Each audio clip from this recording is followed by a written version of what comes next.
Do you feel like your business is running your life instead of the other way around? I'm Roy Castleman. I built multiple seven-figure companies, worked across continents, and coached high-performing entrepreneurs. But I've also been completely burnt out. At one point, I was barely seeing my daughter, drowning in stress, and one step away from walking away from it all. That's when I made a decision to build a business and a life that works for me. The journey became Elevate 360, a system to help business owners reclaim their time, find their energy again, and get back in control, without sacrificing growth. And this podcast, Power Movers, is where I share real stories behind that shift. Each week you'll hear from entrepreneurs, founders, and leaders who've walked through the fire and come out the other side with clarity, courage, and a system that works. If you're ready to build a business that gives you more life instead of taking it away, you're in the right place.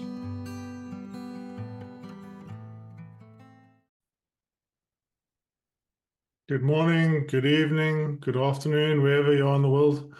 I want to welcome Laurent Cohen. We're going to have a conversation about AI and just the possibilities. I believe AI is just such a tool that can inform good. There's a lot of fear about it, a lot of conversation about it, but so many more people are becoming accepting of it. So tell us, what do you do? Hello, Roy. Thank you for having me on your podcast. It's a real pleasure being here. Your introduction was right on point. AI is not either negative or positive. AI is a tool. AI is a solution. AI is a technology. Inherently, it doesn't have anything bad in it. I like to compare it to money. Money is a currency, and money doesn't change people. It turns them into who they really are. AI is the same. AI is technology. When you start interacting with AI, if you're a worker, you work even more. If you're a learner, you learn even more. And if you have bad thing in your head, it will make it even worse. I love what you said there. If you're a worker, you'll work even more. Because that's so true, right? Yeah, I found myself suffering from this AI overwhelm for a long period of the journey. Because as an entrepreneur, I think one of our skills and our strengths and our weaknesses is that we see opportunities everywhere. AI comes along and the number of opportunities just multiplies by 1,000 times. So you try and do all of them.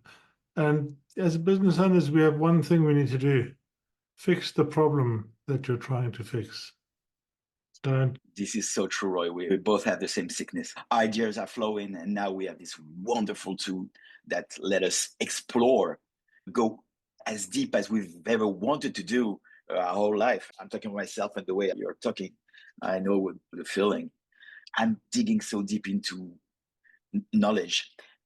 As a man, all my life, I've always been putting attention on making sure that every day of my life, I'm learning something. I was always thinking that a day when you do not learn something is a day you wasted in itself. So now with AI, I'm overwhelmed. There's a lot of AI bashing, but people are afraid on how to tackle AI. And I tell anyone that wants to listen, if you want to work in AI, work with AI, work around AI, start by the beginning. Ask AI a question. Learn something. Any subject, something you love, a passion, what you're working, the relationship with your kids, your wife. Just ask. Let it come to you. Then dig, pull the thread. And in itself, you will learn something. But along the way, you will learn what is AI, how you need to harness AI. AI is just as good as the one piloting it. You have to adjust. We need to be problem solvers, entrepreneur. But I think this is exactly what AI is and what AI needs: problem solving. We don't need any more of the young guys. Those guys were good for 20 years. Now, people like us, a little bit older, with a lot of experience, AI is exactly what we needed. You wake up in the day, as a business owner, you have 10 problems. By the end of the day, you would have solved 3, but you would have gotten maybe 10 more. But that's fine. That's exactly what you're doing. And exactly AI is the most important advancement in technology. I agree. I think there's a deeper lessons that we learn from AI. I'll give you an example. You have a team of staff members or your family or your friends, and you go through life believing that you're communicating well. And then you start playing with ChatGPT and you ask it to do something and it gives you rubbish. You ask it to do one or two things and then you suddenly have to self-reflect. What am I doing wrong that's making this not work? So you look at the question that you've just asked it and you say, I wasn't very clear. How can I be more clear? And this is a journey of mastery, right? You have to go through the steps of this journey of mastery. And as you do this, I now communicate much better with everybody else because of AI. It just happened today for me. I actually, for the past 8 months, have never learned as much as my whole life. I'm visiting territories that I would have never dared to visit before with confidence because I've got a sidekick. I got sidekicks with our different agents that are supporting me, that are patient, that are elegant. But I had this example specifically today. I was working on a piece of code to retrieve data. I didn't know anything about this 8 months ago. So I worked on it. I learned. And AI trained me. I didn't only train my AI, it trained me in return. It was not the ultimate result I dreamt of, but I was happy. And now I wake up this morning and I say, I need to do better on that subject. Something is wrong. I deep dive in it with the agent, and the agent, in a minute, comes back with a much more elegant solution for me. So I'm asking myself, why didn't he deliver that elegant solution 7 months ago? He knew it. He's been here all along, but I didn't ask that. This is exactly it. So you learn about yourself, you learn about engagement, you learn about workflows, you learn about old guardrails. I've got this massive intelligence in front of me that's ready to do something with me, but now I'm going to tame it. And the funny thing I would add is that it has changed the way I interact with people, but it has definitely changed the way I hire people nowadays. First of all, I see my agents as HR resources, not machines. And I treat them as such. When I'm upset, I tell them. When I'm happy, I tell them. When I need to push a button, I push it. I treat the same way people I'm hiring. If someone, it used to be that you look at the resume, what have you done? You test the person. It's over for me. I ask the person to come. I say, okay, I have this problem. You have your phone. You can have Gemini. I do not care. I will come back in 30 minutes. And I'm not asking you to find a solution, but I'm asking you, what are you able to deliver in 30 minutes using the agent that's going to show me that you will find a solution for me?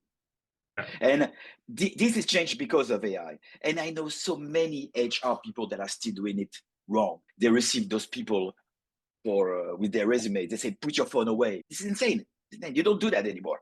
You have the agents. You live with the agents. You embrace the agents. I've written a book that I'll be releasing soon called Thinking Outside Your Brain with AI. And one of the core principles in there is that we've always had to learn information into our brain. We've had to take in this information, reading good books, doing things, learn the stuff, then store the stuff, then process the stuff. And now we're in an age we don't have to do that. We can think outside our brain. Yeah, I want to design a website. Now, I'm not a designer. I don't have that skill, but I can get that skill outside my brain. I can tell the agent, I want you to be a designer of this type with this skill. And I can know how to direct it in such a way that I now don't have to go and learn how to be a designer. I can get the job done. Right. Now, that doesn't take away from the designers. I've never been very arty. I've never been able to draw a picture. I've never been able to do these things to that level that I see people sit down with a piece of paper and do it. But now I can get the job done, right? I can get what I needed to done by using this concept of thinking outside my brain. One example, I use Notion as a database tool. And I use Claude Code. Claude Code is my favorite. Claude's my favorite at the moment. And yeah, have you ever had a really good receptionist or a really good personal assistant? Yeah. You're talking a human one? Yeah, a human one. Yeah. No. I've had two. I'm going to be honest. Okay. I've had two in my life. And normally what happens is they're with me for 3 weeks and then I can't deal with you or your brain's all over the place. And they go because I'm always thinking about 15 different things at once. And now during my workflow with my Claude, I'm like, okay, I've got this idea. Just let's work on this idea. Just why don't you put this into Notion for me? And it goes away and it puts into Notion. I'm like, okay, give me the databases, give me the pages. Yeah, that's right. This is wrong. And I can, now it's outside. I don't have to store that in my head anymore. It's outside my head. And it just frees up the space inside my head. So I've got way more time for thinking because I don't have to be storing as much. I do that all the time. If anybody's listening and just starting with AI, you hear what Roy is saying right now. You're not talking only about work, you're talking about organization. This is the core of anything you're going to do in your work life. And you know that because you've been an entrepreneur even before the AI era. You know, that's not new. You just apply it. For me, it's the same. I'm very strict with my agent. Do it in best practice. Do it elegantly. Present me a safe solution. Safe, best practice, elegant. Those are words I keep on saying because I need my agent to know who I am, how I work. Maybe you're an artist and you want your agent to be free. Tell him to be free. Tell him, I give you all the freedom in the world. Deliver something for me. Myself, no, I'm strict. So the way I interact with them is, okay, we've tackled a subject today. Write me an operational book. Send it to me in PDF. Put it in your knowledge base. Put it in Notion. Do what you would do if you were with humans. I think there's one more thing, the context window. People don't understand this. I encourage people to think about this. Every time you use a large language model, you start working on the thread and you go deeper and it's doing really well. And then at some point it stops doing well. Right? The reason for this is that as you're going through, it can only remember the last few things, the last 5 or 6 prompts. Something like Claude tries to load the whole thread every time. It uses up all your tokens. It's just not an efficient way of practice. If you think of each thread that you run as I've got 5 to 10 prompts in here before I need to get this information out, and then go to a different thread, then you can start getting to something useful. So now this is very important because now we're slightly moving from discussing what AI can do for you to what do you need to put on top of the AI layer to really create a business, create a story, create what you are building. And I think that today, any workflow that you're building with an AI needs 3 more things. It needs data, your data. You need automations because you have all those agents, you want them to work together, you want them to attach with the data, notion of space, notion of time, all those things are linked to automation. And now, next are workflows. You're putting a thread, and as deep as you go into the thread, so what workflow does is that you keep a focus on one thread, whatever it is, generative video, text, music, math, you keep it. And then you open a new agent. You say, okay, connect. And now I know you know that, Roy, but I'm trying to tell to anybody who's listening how it works. Now you have a workflow of 2 systems. And by the way, those things existed forever, but were only accessible for medium and large companies. Now the C-level is getting higher for everyone. So now if you have workflows, data, automation, those 3 things on top of the AI layer will make you what you want to build. Now you're getting into something real. Yeah. And I think there's something deeper in that as well. As entrepreneurs, especially 5, 10, 15, even 20 people companies, we go into the business and we start with, we do everything ourselves. Then we hire somebody. And every time we hire somebody, we're giving them what we know how to do. We're giving them some instructions. But we don't give them the correct instructions. We don't give them their standard operating procedure properly. We let them do it because we haven't got the time to do all of that. To your point of workflows, you can't create a workflow unless you step by step exactly what you do. Right. So if you're going to go to NHN or Zapier or Make.com or any of these tools and try and automate things, the very first thing you need to do is know exactly step by step what the process is you're doing. And then you have to build the human in. Because if you don't build the human in, then you're lost. Check the AI. Give it a task that's a small task. Make sure it can flow.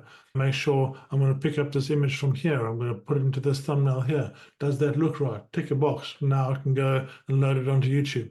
But this first process of finding out exactly what your SOPs are is fundamental. Yes, this is fundamental, Roy. I think AI has made me a better worker and probably a better human in many aspects. This is something that I've learned. Not that I didn't apply before in my career. I had businesses, I had workflows in my career. But now, all those resources that AI brings you allow you to take a step back you didn't take in the old world, because you didn't have the tool. So you just go, boom, or you're bootstrapping what you're doing. But now, because it is so efficient, now you can see the big picture. So you take a step back for a moment. It already goes very fast. It's enough. Speed is good. It's locked down. Now let's do something else. Let's see the big picture. And it's very interesting because that's exactly how we decided to build our company. Taking a step back for a tool that is already mature and that already used in the workplace, but not by becoming the next SaaS company selling that tool door to door. Take a step back. See the big picture here. Yes, this is something that you acquire because AI gives you the structure to acquire it. Now, there's so much around the fact that AI is going to take my job, it's going to take the jobs. And we've all heard the stories and the arguments one way or the other. And yes, AI is going to be doing 70% of the jobs within the next 2 years. But this gives us such an opportunity. If you have a 10-user company, those people are busy doing 70% of their day, repetitive tasks that they don't really enjoy doing. But they also have 30% of their capacity that they could be doing more human. They could be connecting, they could be engaging, they could be interacting, they could be doing customer service better, they could be having more time to go out and do sales more effectively. A salesman that goes out and is able to do 10 meetings in a day has been taken away. He's going to be much more efficient and he's going to be much happier. So my challenge for business owners right now is how do you bring more human to your company? Because as we go into this AI world, we're going to have two things happening. A bunch of people will automate everything and just have AI do everything. Then the other people are going to actually go in and say, let's be more human, right? That gives us the opportunity. And everybody that does AI do everything is going to look bland. But those companies that value the human, those are the ones that are going to stand out. AI as a new technology is a growth engine. There's absolutely no doubt about that. So it's creating wealth. If it's creating wealth, people will hire people.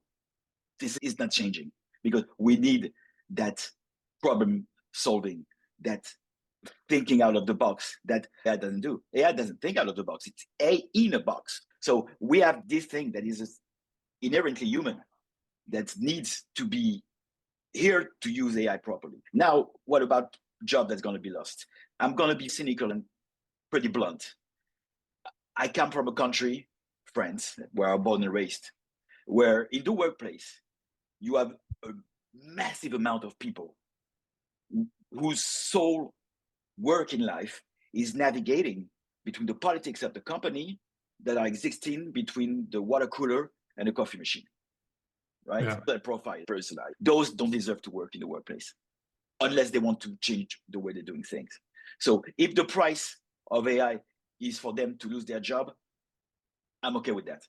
Yes, it's maybe hard to say or hard to hear because I don't have a problem saying it. But if you change the way you're doing things, if you adjust and decide that your life is about working and creating and making moves, everything going to be fine. Now, I'm going to Joe. So where do you see things going? We've got so much going on at the moment, and we'll talk a little bit about your company and maybe some of your history before that. What did you do beforehand? I know you're in Israel at the moment, which is scary. So tell me a little bit about your history beforehand, before you're now in the AI space. Yes, I was an entrepreneur all my life. I started back in 1993. I was 22 in the environment business in France. And I was working with public companies. I was working with government entities.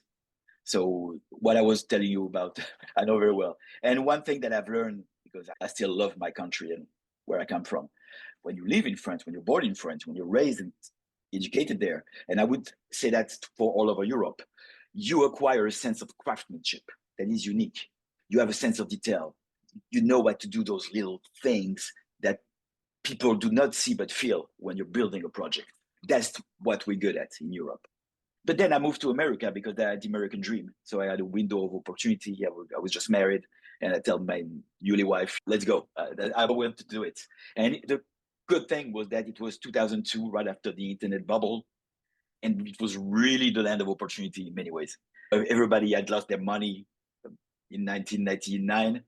Google was just starting. It was like the Far West, literally. So I just deep dive into e-commerce, and I had the best time of my life from then to 2020. This was 20 years when I built using e-commerce, SEO, SEM, social media, you name it. And I have tons of story, but it was very beautiful times.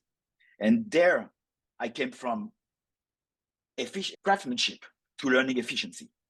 Now I'm in America. You need to learn craftsmanship, but at a certain point, you just stop and do your go-to-market, because go fetch that money, learn to adjust. And now I have 2 luggages with me. It's efficiency, literally. And now I opened this new company on AI, and I'm opening an office in Israel, because here in Tel Aviv, there are many very strong resources in terms of technology and specifically AI. And now I'm here and I'm working and going to under the building every other hours because there are bombings. And now I learned something else. I learned urgency. Craftsmanship is good, but not when bombs are on your head. No, when there's no tomorrow, you're still working. Now you work differently. You think differently. So now I moved from craftsmanship to efficiency to urgency, and I'm 54. So I think that when you're blessed enough, because this is my wealth, I've been able to travel and see different cultures and different way of thinking. Those are the things that make me who I am.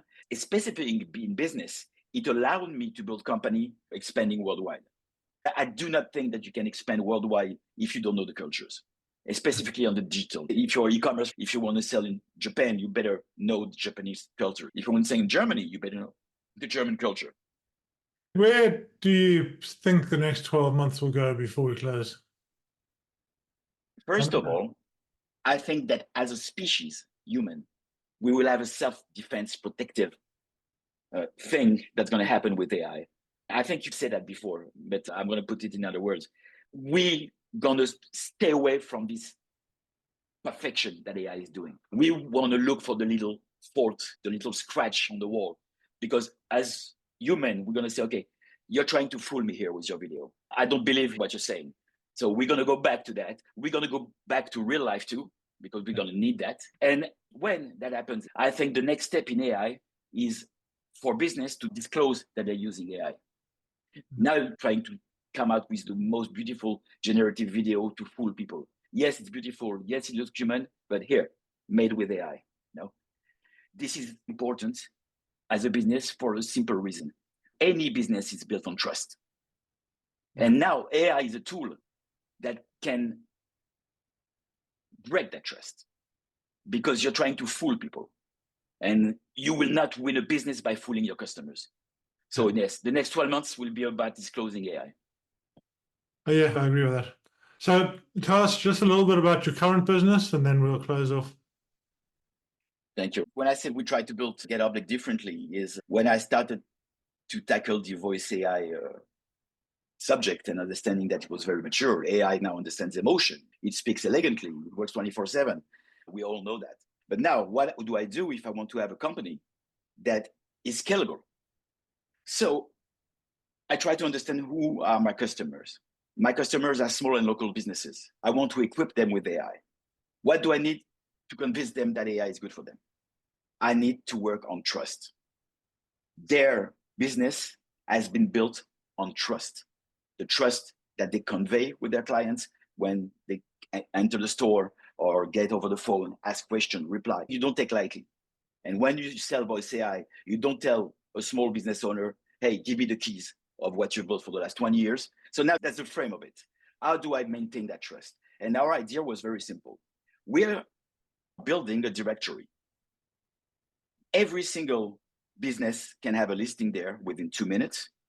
As now we have 1.8 million business listed. But the cool thing is that immediately, once the listing is approved, you have an AI that is deployed on the page, that is pre-trained on the information provided. So now you have an AI that is free, that is on the page, that customers can start interacting with when they visit the directory, and even the business owner can start playing with it and understand what voice AI can do for him. So now you see what I'm doing, Roy. I'm creating trust. The guy didn't spend a dime, but he has something fully working. We have a fully working AI. So now the next step for him is to subscribe to our solution. And then we provide the whole shebang: voice phone line for transfer call, connection to WhatsApp, connection to CRM, everything. We have a package for that, but only once trust has been built. So this is how we've been doing things, and it's doing very well. We're very happy. Thank you so much for joining me. Stay safe. And how can people get hold of you? What's the best way? Visit guidepublic.com. You go to the footer. We have all the social media there. If anybody has a question, if I can help anyone, just send a message and it will get to me. Roger. Thank you so much for joining me. Thank you, Roy. Thanks for listening to Power Movers, the podcast from All the Power, where our mission is to help business owners reclaim their time, reset their energy, and live the life they love. If this episode sparked something for you, your next step is simple. Take the fit check at allthepower.co.uk. It's a short clarity tool that helps you see where you are, what's getting in the way, and what might be possible if you have the right system. When you're ready, come and join the tribe. Power Movers starts with our signature framework called Elevate 360, a system built to help you escape survival mode, create structure, and move forward with power. Just remember, everything we share here is based on real stories, experience, and frameworks. It's not personal business advice. Always speak to a coach or advisor before making big decisions. Because in the end, it's about more than business. It's about building a life that you actually love. I'm Roy Castleman, and I'll see you in the next episode.